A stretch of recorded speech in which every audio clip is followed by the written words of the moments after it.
mo'y unti-unting nawawala. Nalilito ang tulad mo'y parang usok, unti-unting naglalako.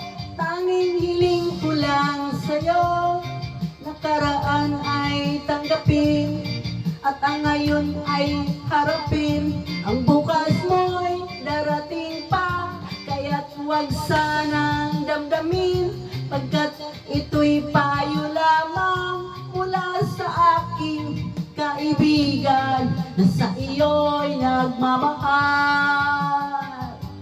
Huwag mong sayangin ang panahon, pagkat ito'y may hangganan. Buksan mo ang pintuan kasama ng iyong puso.